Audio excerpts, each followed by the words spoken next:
예, 예배로 모이신 여러분에게 그리스도의 은혜와 평강이 충만하기를 기원합니다. 오늘 명절인데 어디 멀리 안 가시고 또 교회로 모일 수 있는 분들 모이셔서 예배하니 참 좋습니다. 한번 옆에 있는 분들과 서울 때 하는 인사가 새해 복 많이 받으세요잖아요, 그죠? 우리 한번 같이 한번 인사해 볼까요? 옆에 있는 분들과 새해 복 많이 받으십시오. 네,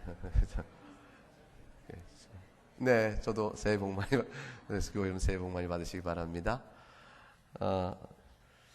성도는 나그네로 삽니다. 이 명절 때 되면 민족의 대이동이 있는 게 상당수가 나그네로 살고 있는 거죠. 고향을 떠났으니까. 그런데 요즘에는 이제 고향 개념이 자꾸 약해져 가는데, 그래도 서울과 경기도에 계신 분들은 고향 개념이 잘 없는 것 같은데, 그 남쪽에 계셔서 오신 분들은 고향 개념이 여전히 강하고, 또 부모님이 계시면 더군다나 그곳이 또 고향이 되어지죠. 어릴 때 성장한 곳에 대한 그리움이 있을 것이고.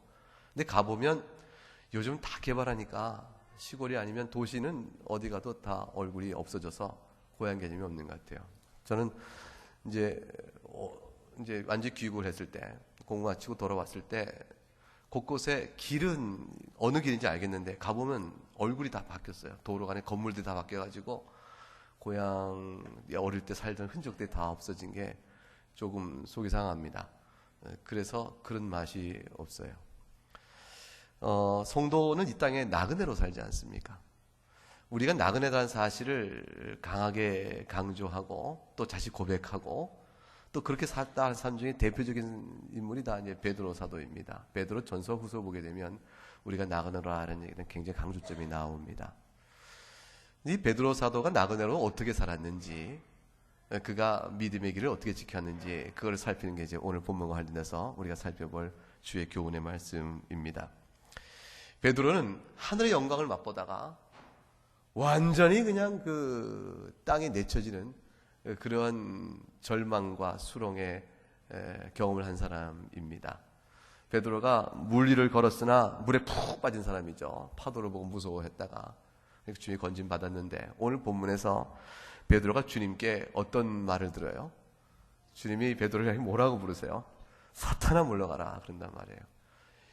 이 세상에 예수님께 사탄아 물러가라는 말을 들으면 심장이 얼어붙을 것 같지 않습니까?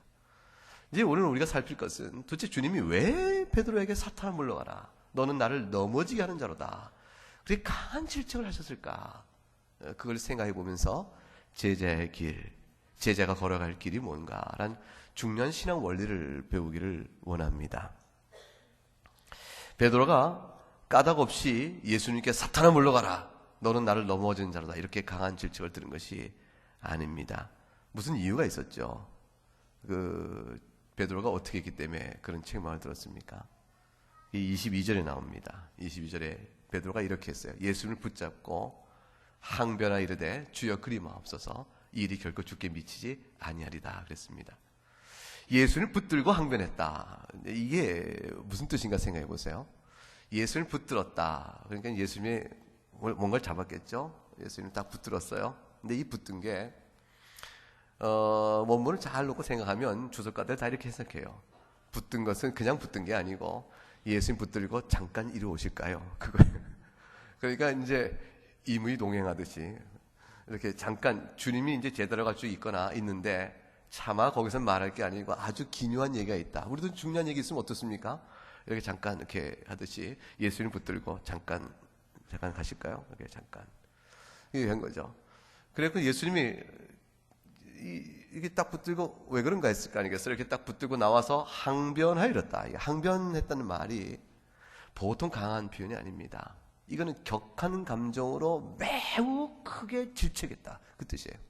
단순히 이러면 안 되지 않습니까? 라는 이의제기가 아니고, 이거는 스승이 불순종하거나 도리에 어긋난 제자를 책망하듯이, 악을 행한 자에게 책망하듯이 강한 질책을 했다. 그것이 이제 항변의 뜻이에요. 그러니까 이건 꾸짖은 거예요. 부모가 자식 꾸짖듯이 꾸짖은 거예요. 형제간에도 잘못해 크게 꾸짖듯이 베드로가 예수님을 크게 꾸짖은 겁니다. 잠깐 한쪽으로 끌고 가서 예수님을 꾸짖었다, 그거예요. 그러니 베드로가 지금 제정신이 아니죠. 이게 지금 사리 분별을 제대로 하고 있는 사람이라고 보기 어렵습니다. 자신이 예수님을 향하여 그리스도시요 살아계신 하나님의 아들입니다 라고 고백을 했으면 지금 자신이 지금 누구를 상대하고 있는지를 알아야 될 거 아니겠어요? 그런데 베드로가 그 자신이 상대하고 있는 그분이 그리스도요 하나님의 아들임에도 불구하고 그분을 향하여 잠깐 끌어당기고 그리고 그에게 힘이 굳었다 하니, 그 정도로 흥분을 했다 하니 베드로야말로 사리분별을 제대로 못한 사람이라 이렇게 생각이 듭니다. 베드로가 원래 성미가 어떻습니까? 차분합니까? 아니죠. 급하죠. 베드로는 틀림없이 혈압이 높을 겁니다. 이 다혈질입니다. 다혈질이고 어떤 판단이 딱 들면 행동으로 옮길 일에 지체가 없는 그런 사람인 것 같아요. 주님이 뭐라고 말씀하셨기에 베드로가 이렇게 행동을 지체 없이 생각이 어려운 일을 했을까? 그 생각해 보십시다. 21절에 예수님이 이 말씀하셨어요. 예수님께서 예루살렘 올라가서 장로들과 대제사장들과 서기관들에게 고난을 많이 받을 것이라 했습니다. 그리고 죽을 것이라 하셨어요. 그런 다음에 제3일에 다시 살아날 것이라고 주님께서 말씀을 했습니다. 이 말을 듣자 베드로가 도무지 참지를 못한 겁니다. 참아내지를 못한 거예요. 아니 예수님, 당신이 우리 유대 민족을 구원할 하나님의 아들이시여 메시아, 그 그리스도가 아닙니까? 그래야 내가 주님이 누구냐 물었을 때 그리스도시요 다시 말하는 우리를 구원할 구주시요 하나님의 아들입니다 고백할 때 주님이 그 고백을 옳도다 받고 저로 하여금 보겠다 선언하셨는데, 아니 민족을 구원하실 분이 죽다니 이 말이 되는 겁니까? 지금 주님은 당신이 지금 하신 말씀이 무슨 뜻인지 알며 당신이 받은 소명이 무엇인지 분별하고 있는 분입니까? 이렇게 따져 물은 거죠. 아니 이건 아니지 않는가? 아니 구주가 죽어서야 어찌 구주의 사역을 이룰 수 있겠는가? 이 하나님의 이스라엘 민족을 구원하실 분이 죽으면, 이스라엘 지도자에서 죽으면 이게 구주로서의 하실 일을 하시는 것일까? 말이 되지 않는다 싶은 생각이 들은 거죠. 그러니 그 생각이 딱 드는 순간에 주님을 붙잡고 끌고 나와 꾸짖고 주님을 엄히 책망한 겁니다. 여러분 어떠세요? 베드로의 행동이 이해가 될 만합니까? 받을 만합니까? 그 정도 생각이 들면 그 정도 행동이 나오지 않을까요? 굉장히 유의해야 될 몇 가지 교훈들이 있습니다. 베드로가 그렇게 주님을 책망하고 항변하고 참남하게 주님께 그렇게 말을 할 수 있었던 까닭은 성미가 급하기 때문입니다. 그건 맞습니다. 그런데 성미가 급해도 그 반응이 책망으로 나오지 않고 엎드려 간구로 나올 수도 있습니다. 그 말을 듣는 순간에 아니 어찌 주님이 이 말씀하시지?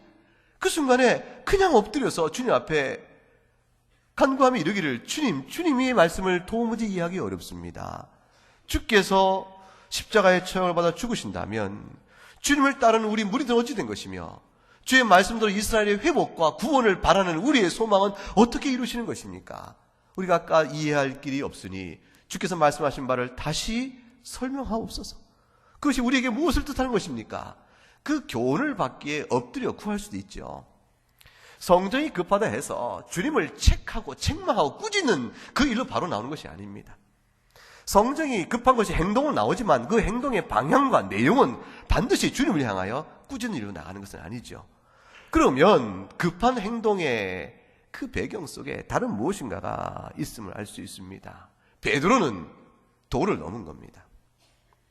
그 예수님의 말씀을 듣고 지나쳤어요. 자기 행동이 너무 과하게 드러났습니다. 도를 넘고 우리가 생각해도 그것은 아니지 싶은 행동이 과하게 과격하게 나온 까닭에는 분명한 어떤 이유가 있는데 그것은 악한 영향력입니다. 베드로의 급한 성정 안에 휙 불어넣어서 그로 하여금 그렇게 반응하도록 만든 악한 영향력이 역사하고 있는 겁니다. 주님이 그것을 지목하여 사탄아 물러가라 그리 말씀한 겁니다. 베드로가 어떤 의미에서 악한 영향력을 받은 것일까? 사탄아 물러가라는 말을 들은 그런 악을 쓰이게 되는 것일까? 그것은 영적인 교만입니다. 베드로는 예수님의 말씀을 탁 듣고 나니까 아하, 이거는 잘못된 일이다 싶은 생각을 한 겁니다. 예수님이 그렇게 생각한 것은 예수님의 판단의 잘못이다. 예수님이 지금 부름받은 사명이 그리스도요 하나님의 아들이시다. 그리스도란 말은 기름 부은 자라. 그 자가 오셔서 이스라엘을 회복시킬 자여 구원할 자로 하였으니 그 이스라엘을 구원할 자인데 죽겠다고 말하는 것은 죽을 자를 살려야 할 자가 스스로 죽겠다고 하니 이것은 말이 되지 않는 자가당착이라는 것이죠. 그러니 예수님을 수정하고 교정해야겠다는 영적 판단을 한 것입니다. 교만한 생각이죠. 자신의 판단을 먼저 내세웠습니다. 예수님을 보호하고 지켜야 될 그런 사명감 들기 시작한 겁니다. 예수님이 틀렸고 죽어서는 안 될 사람이 죽겠다고 하니 이건 잘못된 일이고, 두 번째는 자신이 예수님을 교정하여 예수님으로 온전히 자신이 할 바를 할 수 있도록 보호해야겠다, 이런 자신의 생각이 든 거죠. 그러니까 베드로의 마음 한편에는 예수님께 간하여 꾸짖고 하더라도 자기 행동이 너무 과격한 거 아닌가, 도를 넘은 게 아닌가, 이건 이래서는 안 될 일인데 라는 생각을 마음에 돌아볼 여지가 없이 그 마음에는 자기 판단에 대한 강한 확신과 그걸 행동으로 옮기는 자기 행동에 대한 도덕적 정당성에 대한 확신이 마음에 꽉 찼어요. 자기 의의가 있었던 겁니다. 내가 옳고 따라서 이렇게 하는 것이 과한 것이 아니요, 오히려 마땅히 할 일을 하는 것이요, 그런 생각을 마음에 갖게 된 것입니다. 그리하여 주님을 책망하는 데까지 어느 선을 넘어버린 겁니다. 그게 도리어 주님을 도우는 일이 아니고 주님을 넘어지게 하는 일인 줄을 전혀 깨닫지 못한 채 강한 압박으로 주 앞에 나가게 된 겁니다. 베드로가 변명을 좀 할 수 있겠죠. 제가 제 자신을 위한 것이 아닙니다. 주님을 위한 것 아닙니까? 내 마음의 동기와 그 이유를 잘 분별해 보면 내가 주님 앞에 이런 말을 할 수밖에 없는 거 아니겠습니까? 아니, 메시아가 죽겠다는데 그러면 그걸 죽으시오라고 할 그럴 제자가 어디 있겠습니까? 이 제자라도 내 뜻과 동기가 선하니까 그렇게 항변하는 것이 오히려 의를 향한 것이 아닙니까? 이렇게 말할 수 있을런지 모릅니다. 그러나 그 말 자체가 자신이 갖고 있는 확신에 기초한 것이지만 그 확신이 결국 예수님을 넘어뜨리기까지 할 수 있는 아주 위험한 일이요, 그게 마귀의 일이란 것을 돌아보지 못할 만큼 자기 안에 갇힌 생각이라는 것을 주의 있게 마음에 두어야 합니다. 자기 확신이 이렇게 들자, 주님을 꾸짖을 만한 판단에 자기 확신을 갖게 되자 악한 영향에 의해서 역사하고 있음을 불구하고 자신을 돌아보지 못할 만큼 스스로 속고 있는 겁니다. 이것이 베드로의 잘못입니다. 베드로는 한마디로 예수님이 그렇게 말씀하시면 왜 그렇게 말씀하셨는가를 생각할 마땅한 여지를 갖지 않았던 겁니다. 말 이것은 베드로의 근본적인 이와 같은 태도의 원인이 불신앙에 있음을 설명해 줍니다. 여러분 보세요. 베드로가 지금 상대하고 있는 분이 누굽니까? 예수님이십니다. 예수님을 누구라고 고백했습니까? 그리스도라고 했습니다. 하나님의 아들이라고 했습니다. 그 주님이 하시는 말씀에, 그 말씀에 어떠한 이유요, 내가 깨닫지 못하는 그런 교훈이 있음을 항상 마음에 염두에 두어야 되지 않겠습니까? 말하고 있는 상대가 어린아이면 녀석이 무슨 말을 했는지 딱 듣는 순간에 아니지, 그건 아닌데 싶으면 어떻습니까? 그러면 아이가 생각이 모자라 그렇구나 하고, 아이야 너는 왜 그랬냐 묻기 이전에 이건 그렇지 아니다 라고 가르칠 수가 있습니다. 근데 심지어 아이라도 듣고 뜻밖의 얘기를 하면 저 아이가 무슨 소견을 가지고 저렇게 말했을까, 그거를 한번 들어보는 일은 지혜로운 어른에겐 꼭 필요한 일입니다. 근데 하물며 주님을 상대로 하고 있는 거예요. 주님이 내가 죽어야겠다 말을 하면 마땅한 신앙의 태도는 어떻게 되죠? 주님을 따른 제자의 태도는 어떻게 되죠? 이것이 주께서 하신 말씀인즉 우리로서는 메시아가 죽다니 이게 있을 수 있는 일인가? 구원할 자가 죽다니, 생명을 주할 자가 죽다니 말이 되는가? 이런 생각이 들지만 어째 주님이 이렇게 말씀하셨을까? 이 생각을 갖는 한 여지가 있어야 되는 것이요, 그것이 바로 믿음의 태도요, 그게 신앙의 태도요, 그게 제자에 합당한 태도라 그 말이죠. 그런데 지체 없이 아니다 싶으니까 분초도 안 가리고 지체 없이 아니요! 라고 나가는 것은 근본적으로 주님을 대하는 관계 안에서 믿음과 신앙과 제자의 도에서 벗어나 있음을 우리에게 말해주는 것이죠. 제자인 자가 스승의 말을 들을 때는 생각해야 되는 것이고, 종이 주인의 말을 들을 때는 그 말은 뜻이 있어서 그렇게 한 줄 알고 따라야 하는 것입니다. 종이 보는 것보다 주인은 더 큰 것을 보는 것이고, 제자가 해야 하는 것보다 스승은 더 많은 것을 생각하여 가르치는 법입니다. 하물며 그러거늘 믿음으로 순종해야 될 베드로가 그것을 생각하지 못한 겁니다. 사실 부모님을 대할 때도 마찬가지입니다. 철없을 때는 부모님 뭐라고 말을 하면 도무지 납득이 안 되는 거죠. 그러니까 부모님께 저항을 하고 또 그건 아니요 라고 말 안 두고 이렇게 말합니다. 그 이제 형제가 여럿 있으면 부모님 말하니까 우리 아버지는 왜 이런지 모르겠다. 우리 어머니 도대체 왜 이러시는지 모르겠다. 이렇게 투덜투덜 될 때 그 아이들의 투덜대려면 누가 재워야 됩니까? 맞이하는 거죠. 맞이. 조용해라. 너희들이 다 깨닫지 못해도 아버지가 그 말씀하실 때는 다 이유가 있는 거야. 그러니 좀 더 생각을 해보자. 어째 그렇게 말씀하시는가? 그 역할을 형제 중에서 누가 합니까? 맞이 그걸 합니다. 만약에 마땅히 맞이할 노를 못하면 그때 어머니가 그렇게 해줄 수가 있죠. 얘들아, 아버지의 말씀을 잘 생각해봐라. 너희를 위한 뜻이 있느니라. 그렇게 말을 해줍니다. 베드로가 사실 사도 중에서 으뜸이요, 사실은 사도 중에 가장 큰 자라, 이렇게 세계에 알려진 자처럼 사실 그 모든 예루살렘 교회에서 리더 역할을 합니다. 베드로가 그래서는 안 될 일이죠. 그러나 베드로는 그럴 여지를 못 가졌습니다. 말을 듣고 자신의 판단에 아니요 하니 그 판단을 교정하여 그를 바로 잡는 것이 자신의 할 바라, 이렇게 생각함으로 나서게 되어졌습니다. 베드로는 생각을 지체 없이 예수님을 향하도 판단을 내려간 것입니다. 예수님이 자신의 주님인 줄을 생각하지 못한 것이죠. 여기서 깨달을 아주 중요한 교훈이 있습니다. 주님이 그런 베드로를 향해서 사탄아 물러가라, 이렇게 단호하게 얘기하셨습니다. 베드로가 개인인격으로 사탄이라는 것은 아니죠. 훗날 사도로 쓰는 자인데, 그렇게 은혜를 부어 쓰시는 자인데 어찌 베드로가 사탄이겠습니까? 베드로가 이 순간에 사탄의 이용을 당하고 있는 것이라는 사실을 말하는 것이죠. 사탄은 사람에게 명분을 주어 자기 종의 노릇을 하게 합니다. 이건 참 중요한 교훈입니다. 사람 생각에 합당한 명분이 있다고 해서 하나님 보시기에 하나님의 교훈에 항상 일치하는 것은 아니라는 사실을 유념해 두어야 합니다. 왜냐하면 사탄은 기가 막히게 나름대로 명분을 만들어 그 사람 머릿속에, 생각 속에 싹 집어넣어줍니다. 그 명분과 이유가 마음에 그렇지, 그러면 내가 원하는 걸 할 수 있겠다, 그런 명분이 주어지고 또 그것을 할 만한 마음의 욕심이 들게 되어지면, 그런 명분이 주어진 이상, 자기 판단의 정당성이 확보된 이상, 그걸로 인해서 그 행동의 도덕적인 의의가 확보됐다고 믿는 이상, 그런 거침없이 그것을 행할 수 있기 때문에 더욱더 마귀가 원하는 일을 내딜 수가 있게 되어지죠. 따라서 그 마음속에 명분의 생각을 줍니다. 거의, 항상 그런 것은 아니지만 거의 그렇게 하여 그런 일을 행하게 합니다.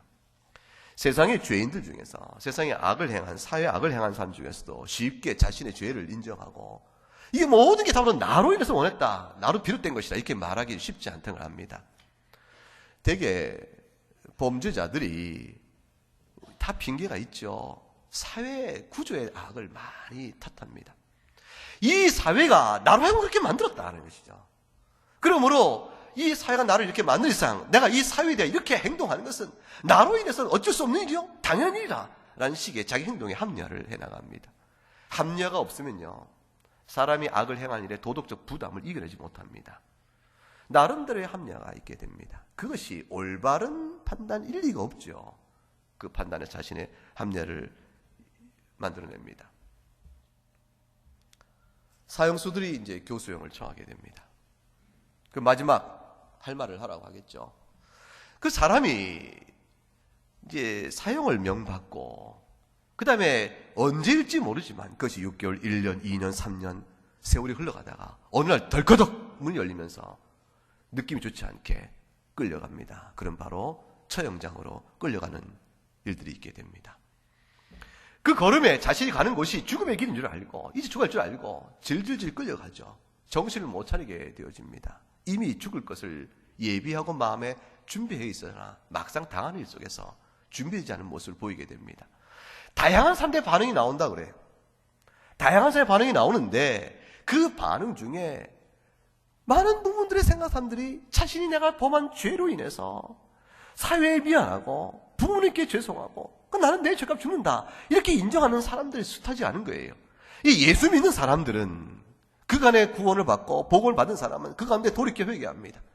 예수 믿는 사람의 가장 큰 특징은 자신의 죄성을 그냥 적나라하게 보는 것이기 때문에 자신이 행한 실행적인 실정법적인 악뿐만 아니라 부패한 자기 본성 앞에서 죽음을 하나님 앞에서 회개의 표로 받고 자기 영혼을 건지실 불러내실 나오나 불러내실 그리스도의 무한한 은혜 앞에 감사하며 이어갈 수가 있습니다. 진정한 신앙인의 자태가 드러나죠. 그런데 이를 부룩부룩 깔면서 악을 쓰면서 이 사회가 나를 그렇게 만들었다 이렇게 말하며 왜 부모님은 나를 낳았으며 나를 작은 잘못을 용인함으로 큰 잘못을 범하게 내버려 뒀으며 이렇게 부모를 탓하고 사회를 탓하는 그 모든 악쓰는 이들도 상당히 있다는 것이죠. 자신이 행한 모든 잘못에 대한 이유를 그렇게 합리화해 나갑니다. 도덕적 타락에 대한 부패성을 적나라하게 인정을 못하는 겁니다. 악은 항상 명분 없이 움직이지 않습니다.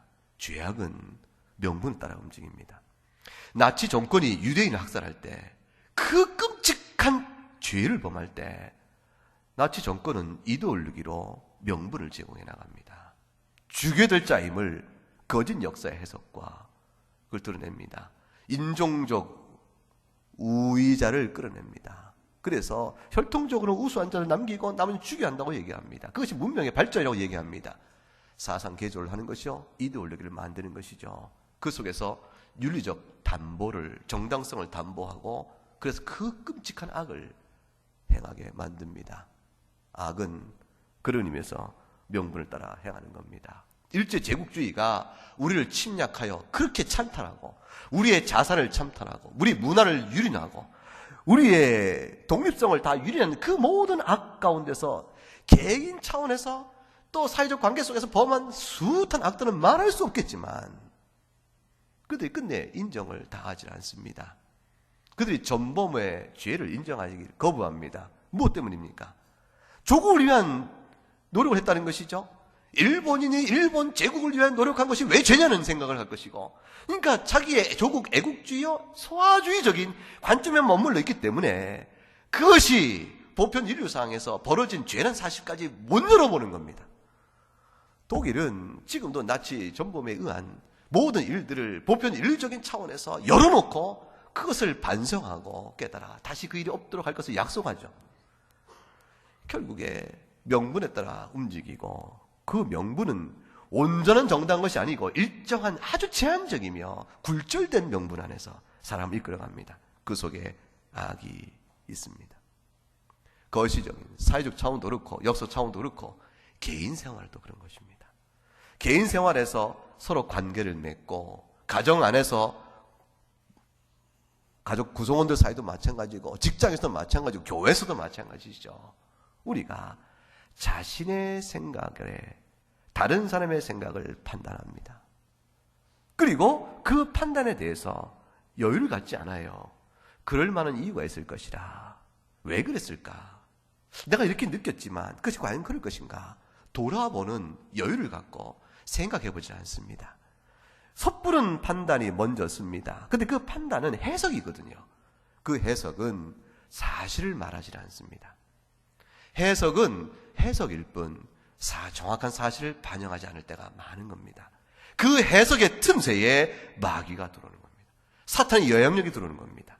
우리 안에 심성의 부패성과 맞물려 인식의 굴절을 갖다 놓는 겁니다. 격하게 되어지죠. 그 해석이 사실로 자기가 굳어져 버리면 자기가 행동에 대한 도덕적 정당성을 갖게 됩니다. 내가 뭘 잘못했어? 그 말이 나오는 거죠. 내가 할 말을 한 것이 아닌가? 그렇게 되어지는 것이죠.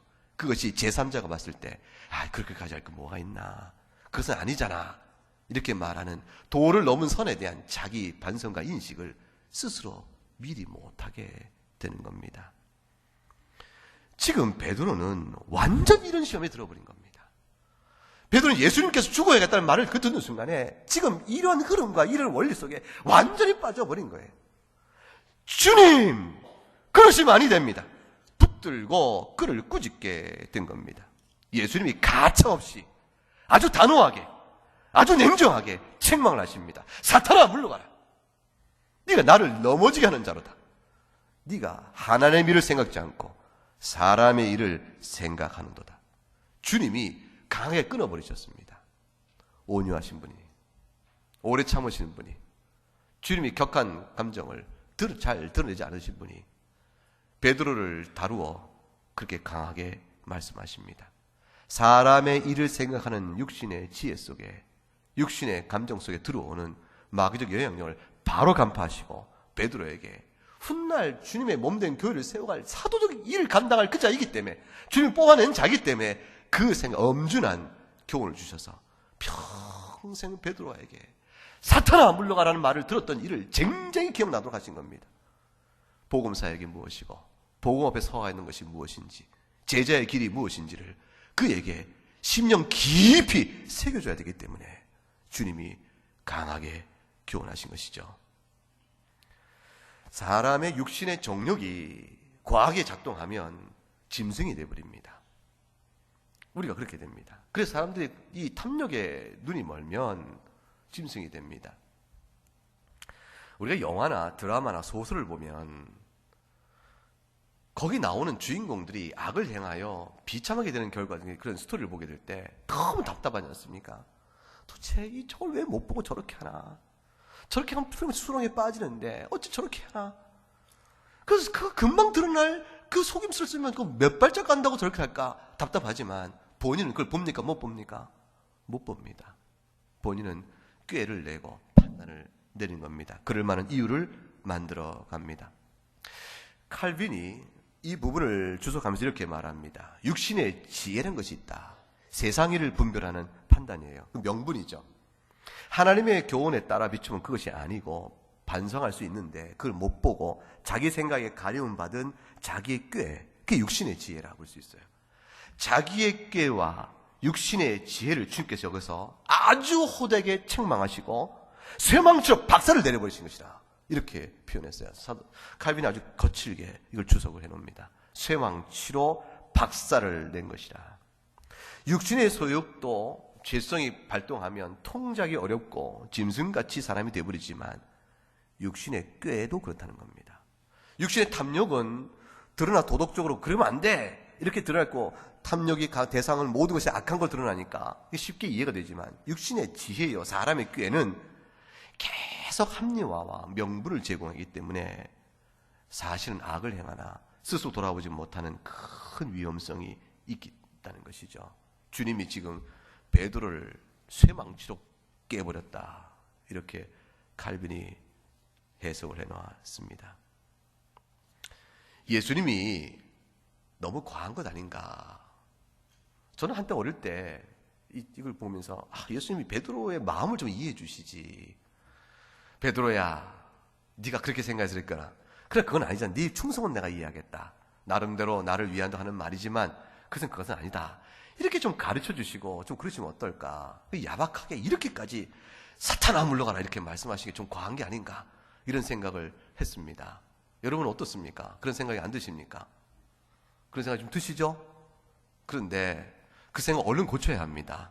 왜냐하면 그 생각이 드는 것은 뭐냐면 주님보다 내가 더 후하고 주님 나보다 더 야박한 분이다라는 생각밖에 안 되잖아요. 다시 한번 생각해야죠.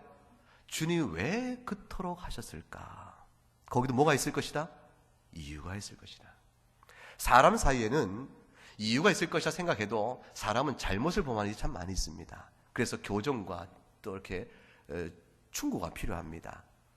그러나 그것도 사람 사이에도 그만한 이유가 있지 않을까? 돌이켜 생각하는 신중성이 필요하거든요. 하물며 주님 말씀 말할 것도 없죠. 주님은 그런 이유가 있었던 겁니다. 사탄아 물러가라, 그렇게 말씀하시는 만큼 지금 베드로 안에 역사는 악한 영향력을 내려다보고 계신 것이죠. 하나님의 교훈을 하나님 앞에 순종의 마음으로 받기보다 자신의 판단과 생각을 먼저 앞세워, 그래야 하나님의 교훈을 겉으로는 듣는 것 같으나 실상은 자기의 생각 따라가는 그 죄악의 모습이 사도로서는 있을 수 없는 일이요, 제자의 길로 걸어갈 길에 합당치 않기 때문에 주님이 지금 강하게 끊어내고 계신 겁니다. 성경을 읽을 때 우리가 중요한 구절이면 이렇게 밑줄을 쳐서 읽기도 합니다. 근데 밑줄을 쳐서 강조되어 그걸 잘 익히려고 밑줄 쳐야 되는데, 그럼 매직으로 성경을 가리워보려고 쳐버리면 그거 되겠습니까? 성경을 많이 읽거나 성경 구절구절을 다 지워버리는 일들이 있으면 아니 되겠다는 것이죠. 주의 교훈이 마음판에 새겨져야 되는데 주의 교훈이 오히려 지워진 형태로 있으면 안 될 것이라, 그것입니다. 주께서 말씀하신 뜻을 베드로는 생각할 필요가 있었습니다. 참 어이가 없어요. 이 베드로 사도께서 얼마나 성미가 급하냐면 예수님의 말씀을 반만 듣고 뒤에 반은 안 들었습니다. 자, 앞에 반의 말씀은 뭘까요? 죽으시겠다는 것이고, 뒤에 반의 말씀은 뭡니까? 3일 뒤에 살아나신다는 건데, 3일 뒤에 살아나신다는 말씀은 베드로의 마음속에 전혀 들어오지 않았던 겁니다. 왜냐하면 앞에 말씀이 너무 충격적이기 때문에 그래요. 내가 죽으리라, 주님의 고난을 말씀하시자 주님이 당하실 현재의 고난이 그 이에 올 장래의 소망의 얘기가 주어져도 그 현재 고난에 대한 부담 때문에 장래 소망의 약속을 가벼이 여기고 들었으나 잊어버리고 무시해버린 일이 되어진 것입니다. 이게 베드로의 잘못입니다. 신앙의 길은, 제자의 길은 현재의 고난, 현재의 문제, 현재에 내가 이해 못하겠다, 그 문제 때문에 현재를 바라고 걷는 것이 아닙니다. 제자는 항상 장래에 약속된 소망과 영광을 굳게 믿고 그것으로 인하여 오늘의 현재를 해석하며 나가는 일이, 순종하며 나가는 일이 제자의 길입니다. 그래서 지금은 하나님은 어째 내 삶이 이렇습니까? 주님 어째 내 기도를 듣지 않으시는 거나요? 하나님, 저의 문제는 너무 고통스럽습니다. 평생 주 앞에 내는 기도 아닙니까? 이런 것이 있다 할지라도 하나님이 선하시고 사랑하신다는데 어째 내게는 선함과 사랑심을 나타내 보이지 않을까? 이런 질문이 있다 할지라도 궁극적으로 이루실 장래의 약속을 굳게 붙들고 오늘의 자기 삶을 해석하며 붙들고 나가야 되는 거예요. 그것이 바로 믿음의 길이요, 히브리서에서 나온 믿음의 사람들의 모든 길이었습니다. 아브라함이 가나안 땅에서 자기가 몸붙일 무덤 하나 잡고 살아간 일이 가나안 땅에서의 왕국을 이룬 게 아니에요. 아브라함은 나그네로 장막 생활을 해야 되는 사람이었습니다. 그래서 이 자기가 사는 이 모든 땅을 하나님이 주신다고 했는데 결국 텐트 치고 옮겨 다니는 이런 삶을 살아가면서 아브라함이 이 가나안 땅의 왕국의 왕이라는 생각을 어떻게 합니까? 언제 자기 소유라는 확신을 갖겠어요? 약속은 주어졌으나 약속의 실현은 눈끝만 치르지 않은 것이죠. 그러나 세변의 하늘에 별처럼 많겠다는 자식은 결국 아브라함 하나 사라 사이에 두어서 언약의 자손에 탁 두었으니 아브라함 마음에 하나님의 약속에 대한 성취가 현실적으로 어떻습니까? 의문이 들죠? 그러나 장래 주신 약속 때문에 믿는 겁니다. 그리고 나아갈 본향을 바라보는 겁니다. 성도는 나그네입니다. 우리는 명절이니까 다 나그네 된 그런 것도 있는데 우리는 본향을 찾는 나그네입니다. 장래 우리에게 약속한 그 소망에 따라 오늘 살아가는 삶을 그 장래 소망의 관점에 따라 해석하면서 믿음의 길로 나가는 거예요. 하나님의 교훈을 마음에 새겨 사람의 꾀로 거슬리지 않는 사람, 그것이 바로 제자의 길이라 이렇게 말할 수 있습니다. 이 말씀을 마음의 염두에 두고 나가야 합니다. 성경을 지우는 것이 아니라 성경을 마음에 새겨야 하겠습니다. 이 일에 익숙하면, 주의 교훈에 익숙하면 아마 사람의 관계 일도 익숙하게 해나갈 것이라 생각합니다. 참고 돌이켜 그럴 만한 이유가 있을 것이라 생각하는 것, 그것이 주께로부터 받은 은혜요 나누는 은혜일 것이라 생각합니다. 함께 우리 찬송하겠습니다. 찬송가 439장입니다.